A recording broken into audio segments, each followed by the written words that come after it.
Welcome to the Visual Storytelling Podcast. My name is Fred Ranger, and I'm so happy that you're joining me this week for another episode. We have a very special guest with us, and her name is Valérie Jardin. She's a French photographer, educator, and a lot of other things that we're going to talk about today. And she's based in the US. So, first of all, Valérie, how have you been?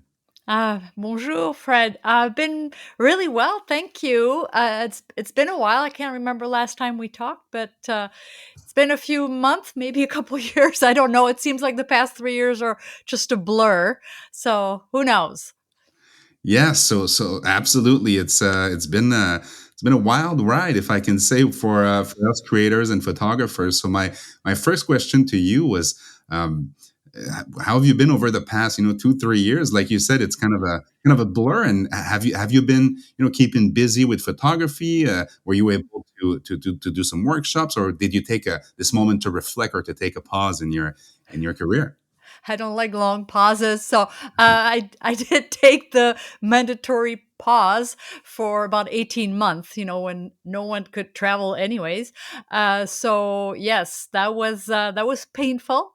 More mentally, I would say, than financially. I mean, yes, financially too, because you don't work, you don't get any revenue, but mentally was hard because that's my life, is to travel, meet people, share my passion, on the streets, and so it was painful. I'm glad we did not know how long it would be, because that would have been even worse. We thought we'd go week by week, but after a while, I just had to cancel a whole year of workshops, which Wow. did hurt. Although most people, stayed on board and said, "I'll just schedule it whenever." So 18 months later, I restarted strong, a normal year. So it's been a year and a half of regular workshops again. So, which was great. Last year was actually my 10th year anniversary of running workshops Wow, as congrats. my main gig. And it was probably my favorite year ever. I think there was a combination of, just being back to doing what I love, and you don't realize how much you love it until you can't do it, and then you miss it so Mhm. much. And then also and because it was really a great travel year, and I met so many amazing people through the workshop. So overall, it's just a combination of a lot of things, but I just love it. So hopefully, we don't have to deal with this anytime soon again. So Valérie, you said 10 years of running workshops and deciding to teach and to actually convey your passion and literally pass on the learnings and the passion you have. What is your biggest learning through those 10 years of being in contact with people who want to develop their storytelling and their photography and their passion for the craft? What is the biggest thing you've learned throughout those 10 years? Oh my gosh. To be true to yourself, and that's really something I teach and I repeat to people. You have to do what you love, shoot for yourself, and also realizing that teaching photography workshops is definitely a people job, and that's the biggest part. You certainly don't do it for the traveling, you don't do it for the photography, you do it because you love people and you love to share and teach. So I think a lot of people get into that with the misconception that it's like, oh, I'm going to travel the world and this and that. Well, yeah, you might, but but it's really all about the people and Yeah. the interaction and taking care of people, and you wear many hats on a workshop. Y Although I try to tell, my students that, and they come from all over the world, so, sometimes,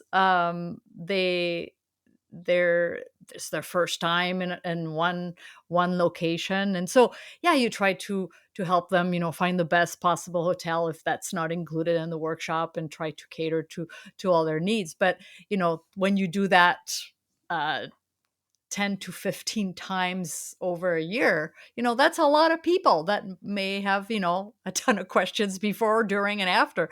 So it's really a people job. And that's what I love. I mean, I love being with people. The camaraderie of in a workshop is just amazing, and I think that's why people come again and again and again. So I make friends, and sometimes I feel like I'm going on vacation with friends, to be honest.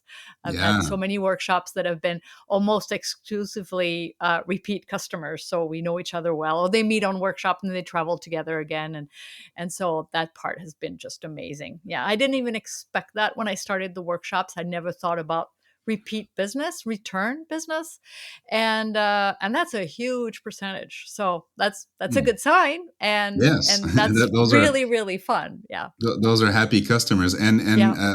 one thing that comes to mind is the fact you said it yourself. It's a people, type of business, and um, everybody is different. Everybody has different Mhm. expectations. So how do you manage in a group?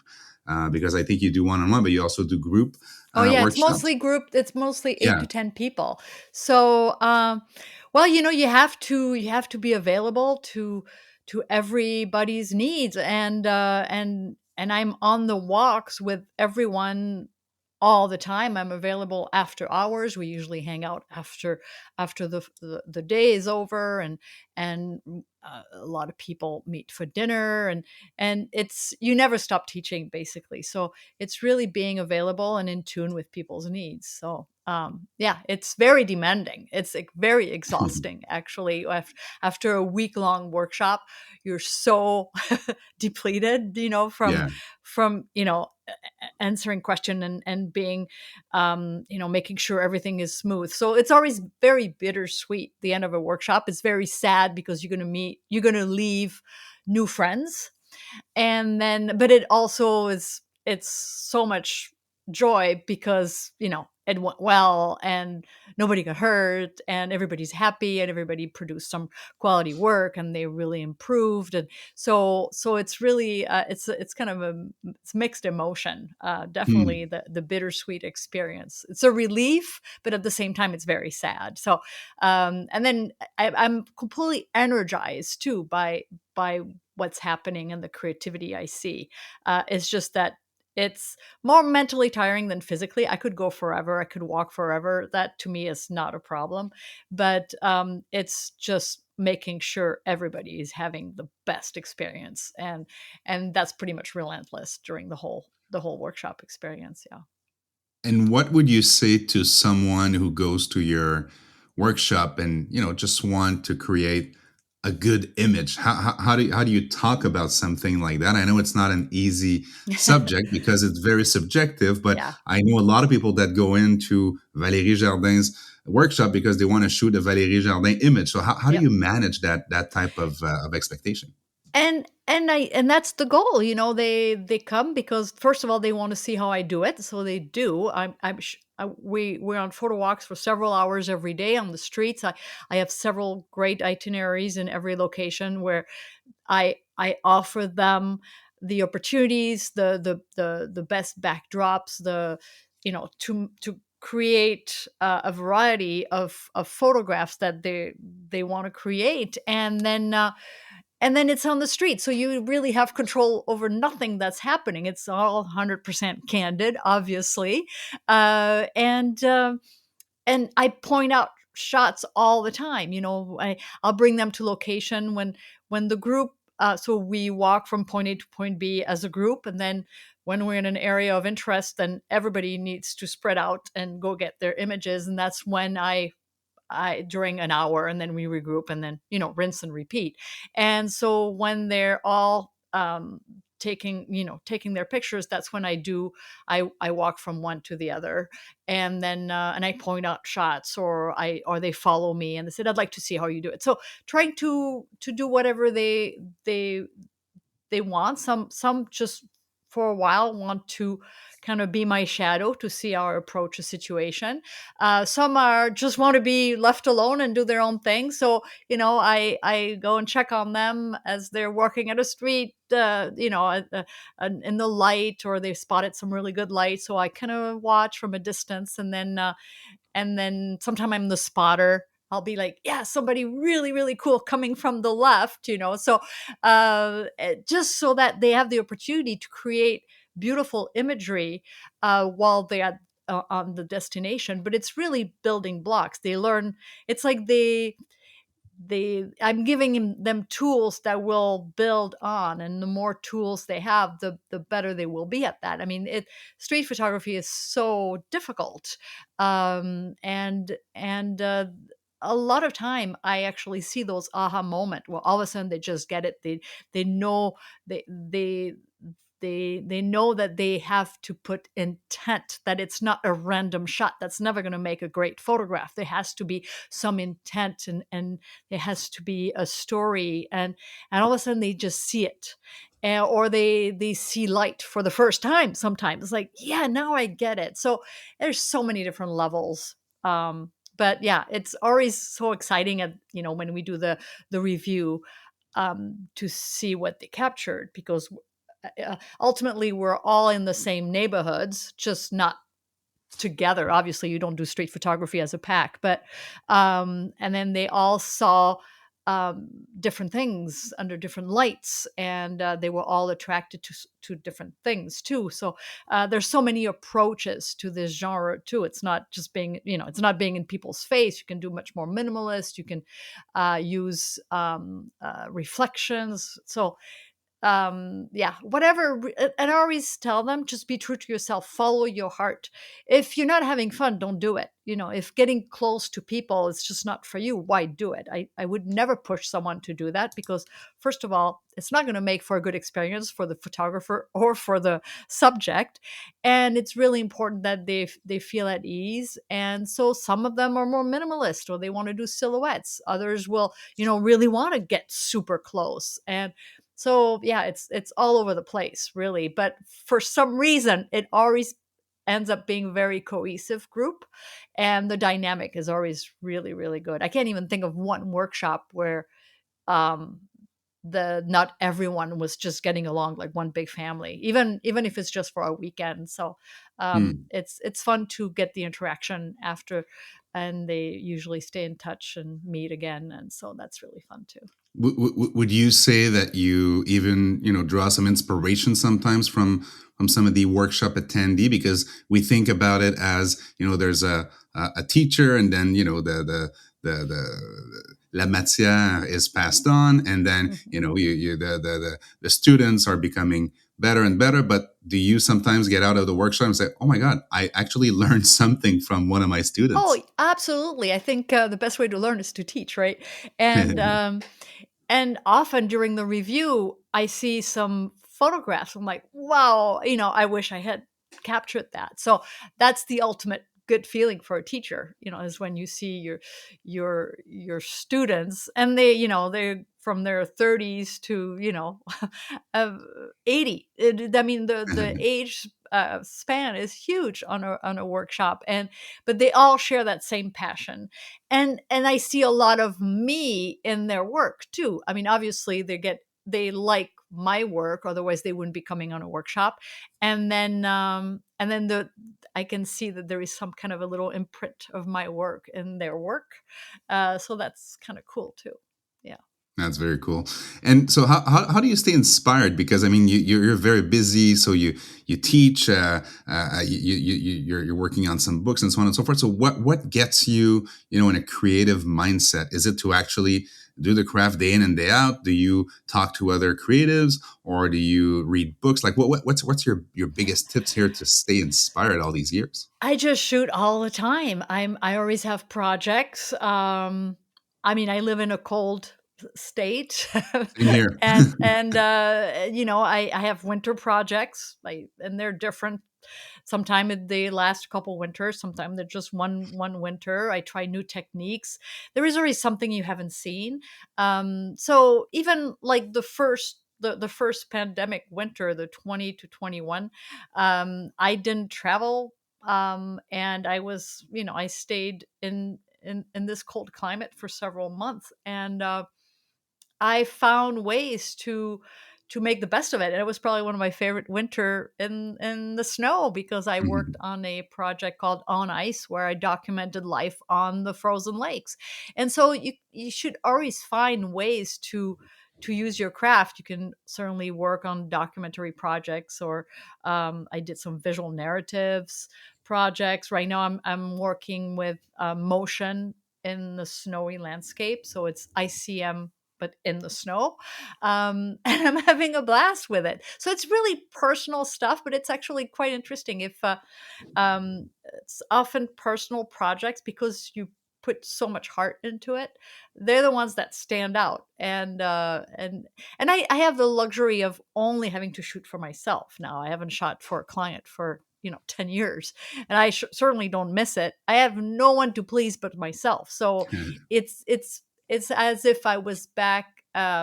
I mean, it's amateur. I'm back to being an amateur in that sense that I don't work for clients. I teach, I inspire. I'm in the business of inspiring people and sharing my passion, but I don't need to please anyone with my work. People like it, great. They don't like it, I don't care. But that is so key to finding your voice and being true to yourself. And because I think social media has damaged that a little bit, where people tend to want to shoot for likes and an audience. And yeah, we all like we all like likes, obviously, but you're the if you do this, and usually street photographers do this for themselves, they're the only person ultimately they have to please. So, but you have to remind people that often. That that is Yeah. so true what you're saying, and there's I talk a lot about it on the podcast with other photographers, and it's a love-hate relationship, right, with social media, because in 2023, if you want to sell workshops or if you want to make a living out of photography, social media is kind of a necessary evil. Hmm. But at the same time, it's creating a whole generation of people who consider great work based on likes and followers and stuff like that. And to your point, it's might not be the ultimate way to judge work. And Hmm. when you have clients, it's a completely different ball game. I'm 100% agreeing with you. So kudos for taking that leap of faith and Yeah. that courage to say, you know what, I'm gonna build a model where I'm not dependent on, clients that are telling me what to do, or agencies and so on and so forth. And also that you can shoot for yourself and be happy in creating a different set of expectations that pleases you. So I want to congratulate you on that front, because it's not an easy choice to make. Yeah, but but social media is also good because in the way that people may notice you, and it's Exactly. happened to me. Although I don't shoot commercially anymore, I've had requests from big ad agencies like Publicis, which is, I think, second largest ad Yep. agency in the world, to purchase some of my work for an international campaign of a major brand. So you never know who's looking, so you really have to put, you know, work that you like out there, and your best work. Don't flood, Instagram with 20 pictures a day. Be really discerning. And that word comes a lot in my vocabulary in every aspect of photography, but it applies in social media. Be discerning as to what you put out there, because you never know who is looking. And those, when it happened to me, when I started getting calls from clients who want to buy a picture that's already out there, it's like, wow, that's pretty nice. I don't The work is already done. And um and so and it's not like I had tagged it in a specific way, so somebody from the agency must have been following me. You never know. So Yeah. that can actually change a life. That you can have an opportunity all of a sudden from social media that changes your entire career potentially. So it's important to do social media well. I think it's better to do less but better. Yeah. I quit Facebook years ago. I never looked back, never missed it. I'm on Instagram pretty much exclusively, but Instagram is changing. The Yep. algorithms that changes. Yeah. Right now, I think it's less than 50% of visibility than it was just a few months ago. So things are really changing. I jumped onto that new platform, Vero. Yep. I think you're on Vero, it we're too. connected on it. Yep. And just recently, so it's hard. It's so slow to build an audience, and but I'll give it a chance. It's actually kind of cool. So, but I don't want to be all over the place. I don't post anything else anything anywhere else. But also my business relies heavily on mailing lists, so like Yeah. a newsletter to update, and that's how my workshops sell. I mean, a little bit. I don't really use social media as an advertising platform. I don't even use the ads. But occasionally, like I'll post, "Hey, there's one spot just reopened," so that's an easy way to put it out there versus bothering thousands of people with a newsletter to just tell them there is one spot open. So I use it for that mostly. But yeah, Nice. you have to be able to give something, at least inspire people, and not try to sell. People don't like that either. Exactly. I think it was Gary Vaynerchuk who said, "Jab, jab, jab, right hook." That's kind of the strategy here. You have to give, give, give, and then maybe Yep. propose something in return. But I think you're completely right in terms of using it in a what would you put in a gallery, right? Like, would you like just put all of your pictures back to back to back? No, you would actually be the curator of your own work. So this is what Absolutely. actually should be done if you want to use it in that way. I mean, there's other tactics to use Instagram to attract different type of audiences, but I think for somebody who wants to share his passion, share his work in a very intentional way, I think you're bang on when you say that. Hey, you should treat it in a very careful way, in a very curated way. And people will notice that. People will notice the effort, but people will notice the fact that you're putting some thought into it, and you're not just, to your point, flooding the platform for the algorithm. And the other portion is, if you use it to gauge your work and to understand if your work is good or not, this is definitely not the right place to, because you're gonna see a lot of silhouette and sunset and sunrise. Nothing against those photos; those are great photos. I But take they some get the myself, likes. Yeah. but this is what gets the likes and so on Yeah. and so forth. So if you compare yourself to that, you might be skewed in a um, very weird direction where everybody takes the same photo. So Like, when I see somebody absolutely. with a very creative feed that I haven't seen in a long time, this is the type of people I'm following, because it's making me evolve. It's making me think about photography in a different way. If it's another landscape photo of a sunset, yeah, if it's very well done, I might, like or follow. But at the end of the day, it's not bringing me any value. So Mhm. that's an interesting part of social media that has evolved a lot over the past few years. Yeah, absolutely. Yeah, it's funny because I always know when I post a picture about how many likes it's going to get on average, and the ones that I know have the most merit, that are the most compelling street photographs, are not going to get as many likes as a silhouette that was actually pretty easy to capture. So definitely, yeah. Yeah. So let's go to a tough question. I Uh told oh. you before the show I would ask you a question about that. Valérie, after all those years, what makes a good image? I know it's a tough one, but for you, what makes a good image? Well, as a documentary photographer, because I hate the word street photography, because half of my work is actually done on the beach or, on the lake or something. So as long as there are people, well, it has to have an emotion. I mean, it's so clear that in this type of photography, it's definitely not the technical part. Who cares? I see my fair share of technically great, technically good pictures, but no story, no emotion, and bad photographs overall. Although the technical part will always be the easy part in photography, anyways.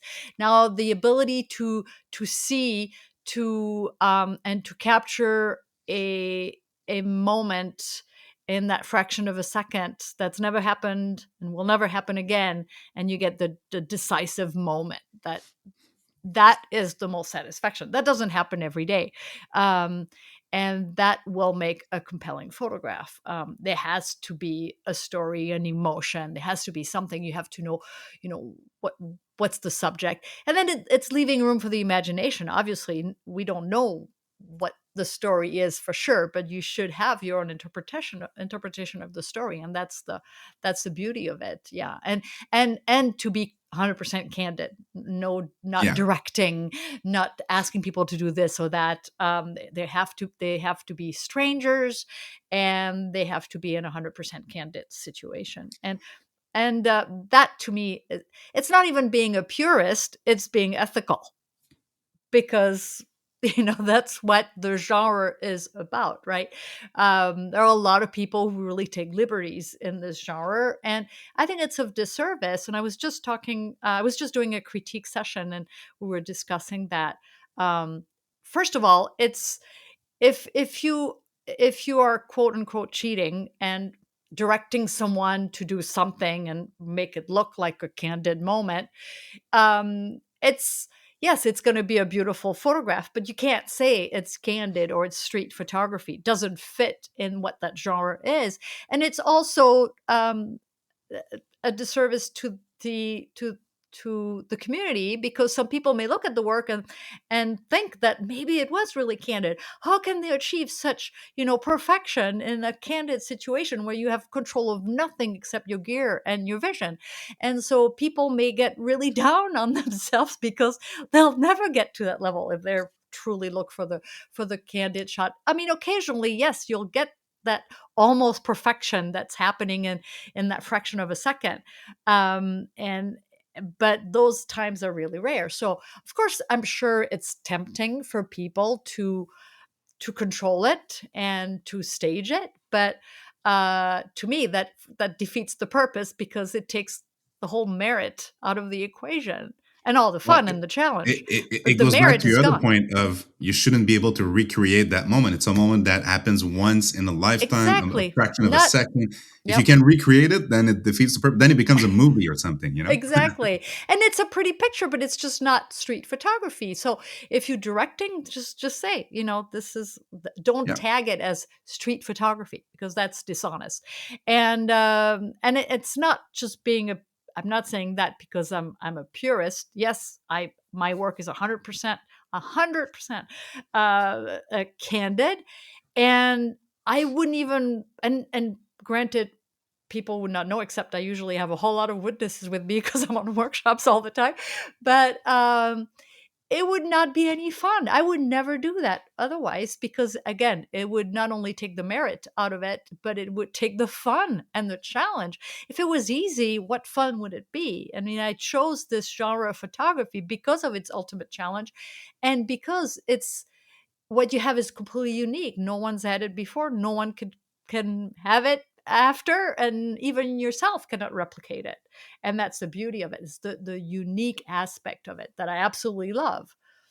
It's Yeah. a nice segue to my next question, and this is a question I started to ask recently, and you're gonna understand why. And I think I know the answer you're gonna give me, but what about AI in photography, augmented reality in photography, or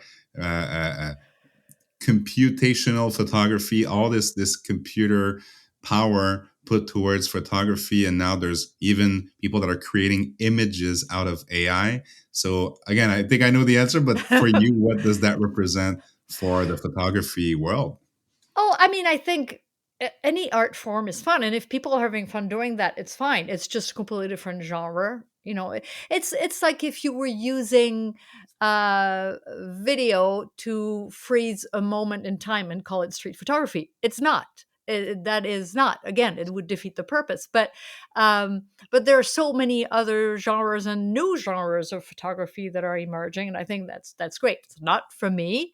I mean, once in a while I'm thinking, drone photography could be kind of cool, because I don't just do street photography either. I do a lot of contemplative photography and such, and I love patterns, and I see some beautiful work from drones, and I know there is it's not as easy as it looks. And so I'm tempted by if I had time to try new things. But anything that requires time in front of a computer, no, that's not for me. I mean, I barely spend any time on my pictures because I stopped shooting raw 10 years ago, and I'm a complete minimalist. To me, it's all about making decisions before you press the shutter, and that's really how you become a better photographer.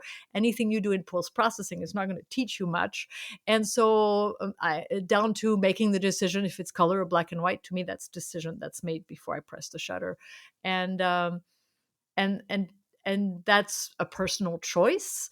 I think a lot of people benefit from setting some limitations, but not everybody wants or can. I do think that limitations will make people better storyteller, visual storyteller in the long run, and yeah. But trying new things that would require more computer time, nope, not for me. I have a 5 second rule on a given picture, and that's it. So So I kind of knew the answer you would give me. But speaking of computational photography, though, so you're talking about making decisions before you press the shutter. mhm, You and I use these little cameras, the mhm. Fujifilm cameras, and this will be the only portion where we talk about gear. Gear. Last time we spoke, it was about Fujifilm cameras, but this time it's my podcast and it's all about visual storytelling. But I want to ask you a question related to that.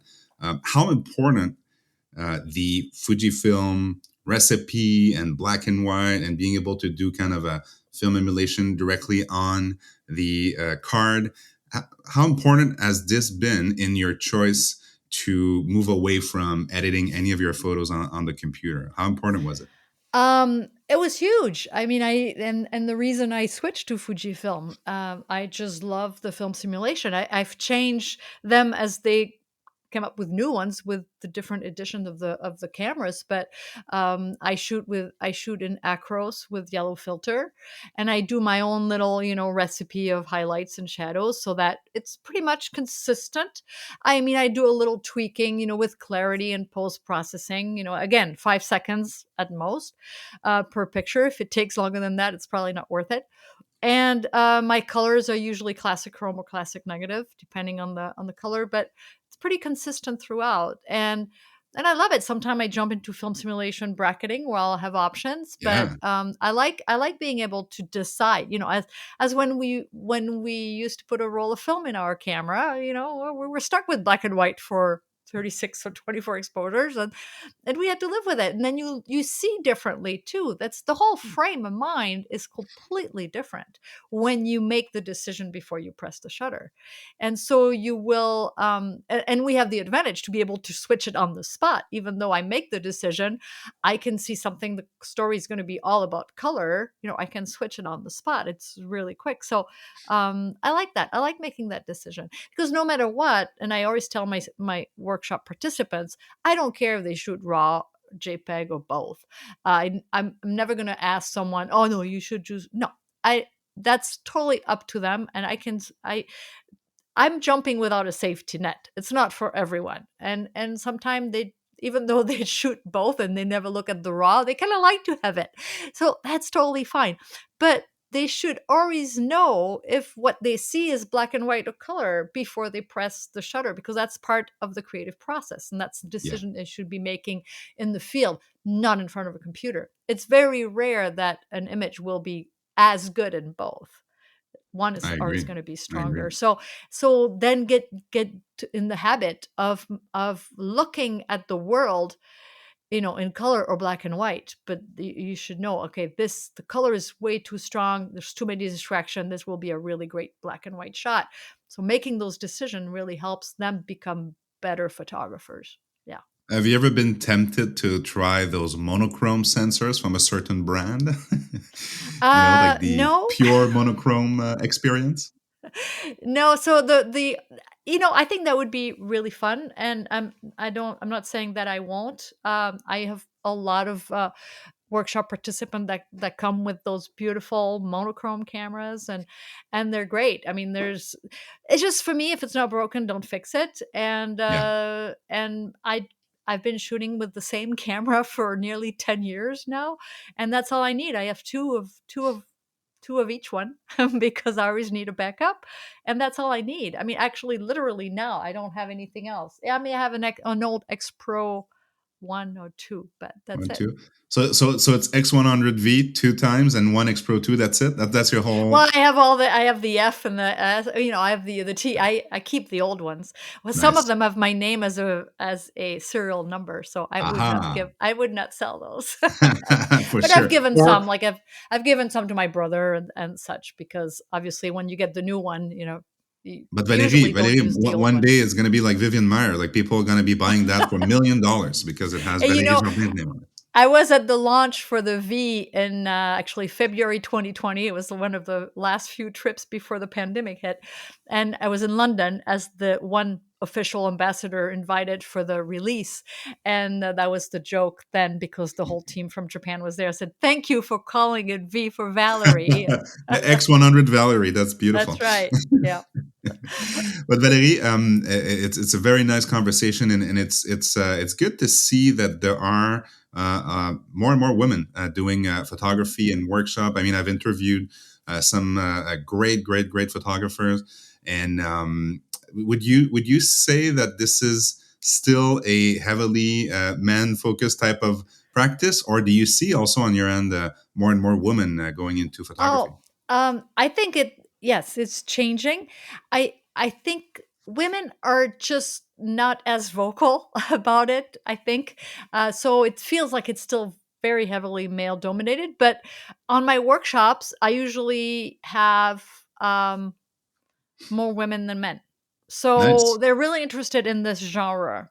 And I mean, sometime there'll be sometime it could be 100% women, sometimes it could be 9 guys and one woman on the workshop, but usually it's pretty split in the middle, but if there is but overall in 1 year there'll be more women doing workshops and wanting to learn about this genre than men. And their work is also very different. I mean, the sensitivity, the what I call the emotional metadata that's attached to the picture, Mm. we produce different work, different sensitivities too. So it's quite interesting. Yeah. That's very true. I don't know if you know her, John Marie. She's a black and white photographer also, Mhm.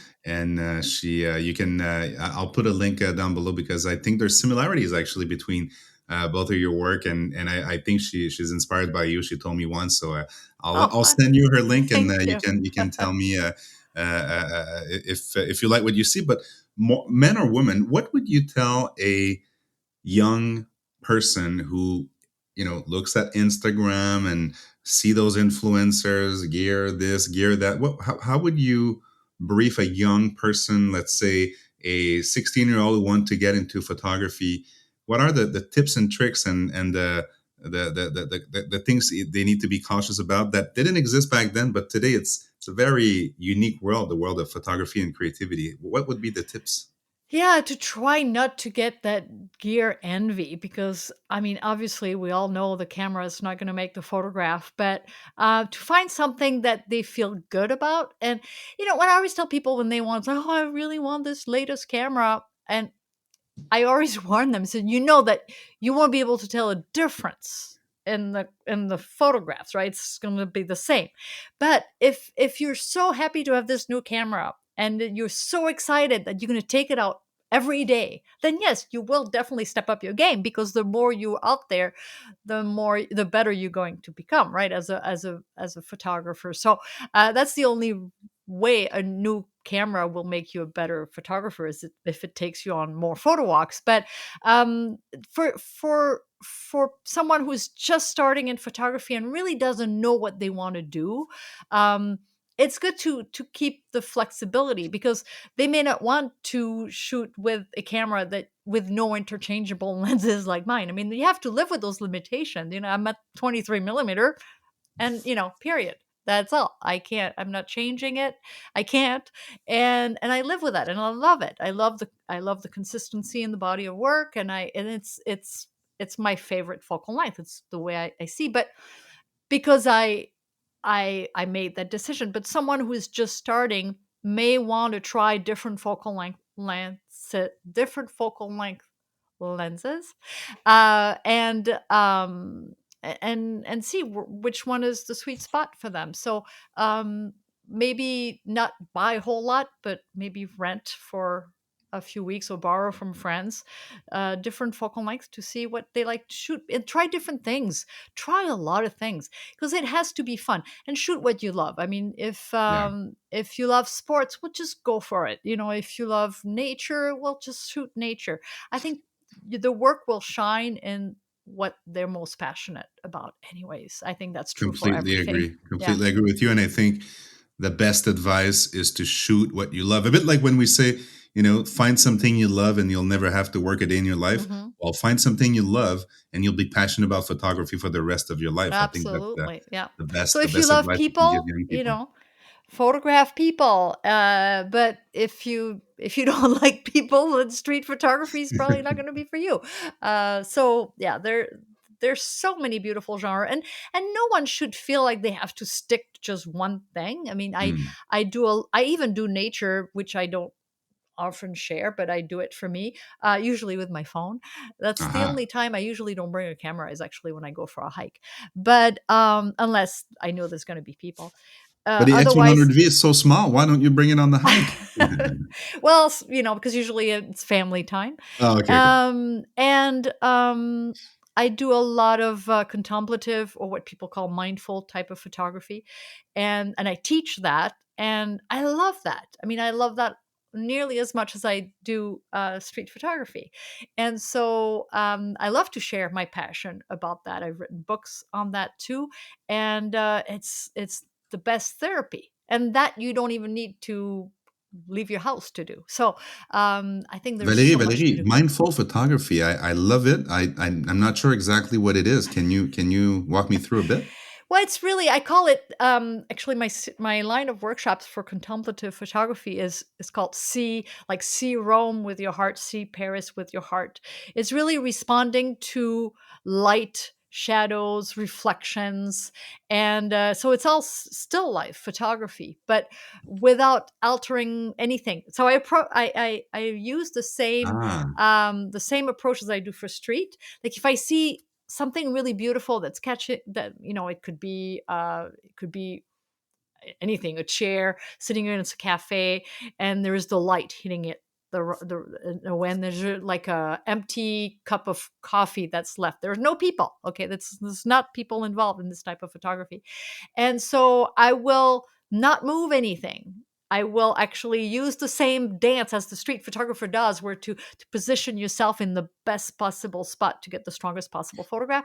I apply the same with an animate object, not and challenging myself to remove distracting elements in camera by moving myself, not arranging anything. And I just finished an online mentoring session and on that as well, and people loved it. They said it really opened their eyes to so many things around them that hmm. can create beautiful images, and it could be the most mundane object, uh, making anything look beautiful by the way you going to by the decisions you will make in camera, the depth of field, the way you will, if you shoot it from above or from below or whatever. So it's really those visual exercises that people can do pretty much anywhere. And what if you're not into street photography, although I find that they kind of cross over because a lot of street photographers have taken those classes with me and vice versa, and they love it. They find that contemplative photography has really opened their eyes on the street to things they wouldn't have seen before, to add to their street photography, like reflections and things like that. And so the contemplative, the see with your heart workshop, uh, I mean, what better way to walk through a city somewhere in the world with friends than just be in tune with your emotion and respond to stimuli that could be light, shadows, whatever, and try to make compelling photographs. So that's been a Wow. ton of fun. I'm so glad I started that, and it really became popular during the pandemic when people's world all of a sudden just shrunk, and what they had was the view from their window. And so I started teaching that online at that time, and then it turned into a new type of workshop that I offer as well. So I really like that, and you're giving me, and I'm sure the listeners, a lot to think about. And sometimes you don't have to get on the plane or that's get right. outside. You can even do that in the comfort of your home, and it's pretty sure meditative. And when you explained it, I'm like, oh yes, I guess I do it myself when I see, I don't Oh know, a yeah, nice you do. light going through the Yeah, stairs, and then I'm like, let me take a photo of that. But I exactly. now I know I can put words on that type of photography, so Meditative. Yeah. I love a conversation there. Yeah, meditative is another way of calling it. Yeah, I wrote an ebook about that, and I love it. I mean, it's something I do every day, Mm, honestly. Even if I'm not going anywhere and I don't see people and I don't have I can't be out on the streets, I will definitely do that. You know, you always see this. You'll notice something in your home on your windowsill that you never noticed before because the light does never hit it that way, exactly. and then you know try to do something with it. So that's been really fun, That and is it's been really very fun to see inspiring. people doing that. What? Yes, that is very inspiring, and just like the whole conversation, I think this has been a great conversation, Valérie. So, Good. if people want to learn more about you, I mean, yes, they can find you on your website and on the street, but where can they do a deep dive into your work? Like, how can they learn more about meditative photography and all this great stuff? Where can they learn about it? Well, they can, you know, everything is listed on my website, and also whenever there is something new, a new class or something, I announce it on the newsletter first. So, same with workshops. Sometimes they sell out immediately after the newsletter is launched, and so that's really if people are interested, that's where they should. And I don't bother people very often. I send a newsletter like every 2 months. And my website is valeriejardin.com or valeriejardinphotography.com. They'll go to the same place. So VALERIEJARDIN.